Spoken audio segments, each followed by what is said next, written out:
ॾिसना ही वक्त जोश है होश है मीरन के भी तो घरां ही लगी तव्हां जा दुश्मन भी के ॿाहिरियां त न आहिनि पर परू मूं इहो सभु कुझु पंहिंजी अखियुनि सां ॾिठो आहे। नादर खान तुंहिंजे अखियुनि धोखो खाधो आहे हिकु दफ़ो ॿीहर इन वीडियो खे गौर सां ॾिस मूंखे कंहिं ते एतबार ई न आहे रहियो पंहिंजे पराए दुश्मन सॼण कंहिंजी का ख़बर ई नथी पवे। नादर खान सुल्तान हिकु फ़क़ीर माण्हू आहे हुनजो इश्क सिर्फ़ भिट धणी जे बैतुनि सां आहे। तो सुल्तान जो माज़ी ॾिस तो सुल्तान जो किरदार ॾिस छा अहिड़ो माण्हू कंहिंजो दुश्मन थी सघे थो? तू मुंहिंजे साम्हूं सुल्तान जी केॾी बि तारीफ़ कर पर मुंहिंजे लाइ सुल्तान सिर्फ़ दुश्मन आहे। उनखे मां ज़रूरु मारींदुसि पोइ सदोरी खे बि मारींदुसि त जीअं आईंदा का बि औरत पंहिंजे प्यार ऐं पंहिंजे वर जी इज़त न लताड़े। नादर खान धोखो तोसां थी रहियो आहे धोखेबाज़ सुल्तान न पर तुंहिंजो भाउ सालार खान आहे। पर जेकॾहिं तोखे मुंहिंजो साथ नाहे ॾियणो त न ॾे जेकॾहिं तूं सदोरी खे कसूरवार नथो सम्झी त न सम्झ पर मां पंहिंजो कंध झुकाए ज़िंदगी नथो गुज़ारे सघां। मां ॿिन्ही खे मारींदुसि। मां तोखे कीअं सम्झायां ज़िद तां लही वञ नादर खान। जो ज़िद न आहे इहो हिन समाज जो उसूल आहे परू। त पोइ नादर खान कन खोले ॿुधी छॾ पंहिंजो बि हिकु उसूल आहे सुल्तान परू आहे ऐं परू सुल्तान आहे।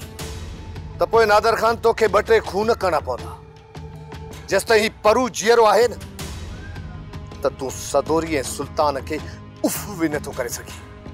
तमामु जल्द इहे ॿई मरंदा। मां बि ॾिसां थो त मूंखे केरु थो रोके। सुल्तान पुट पंहिंजो ख़्यालु रख बिना कम जे घर खां ॿाहिरि न निकिरंदो कर। नादिर खान हथियार खणी तोखे ॻोल्हे पियो।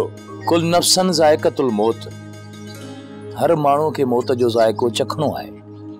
आउं मौत खां कोन थो डिॼां चाचा पर पुट पोइ अफ़सोस करण खां एहतियात बहितर आहे।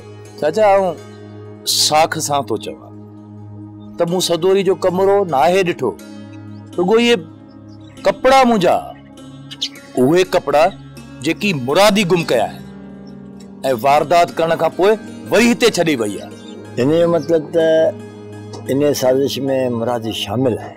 हाँ चाचा इन साज़िश में मुरादी भी शामिल है। उनजे करे ही त मैडम बानू उनजे मथों मेहरबान। त पोइ कमु सवलो थी वियो। वीडियो जो जवाबु वीडियो सां। छा मतिलबु आहे चाचा?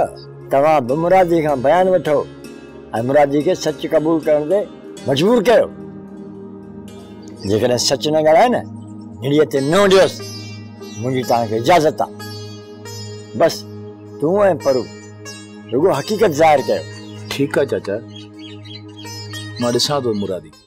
सोप सीरियल सिंध ॼाई तमाम एपिसोड्स ॾिसो हाणे HD क्वालिटीअ में।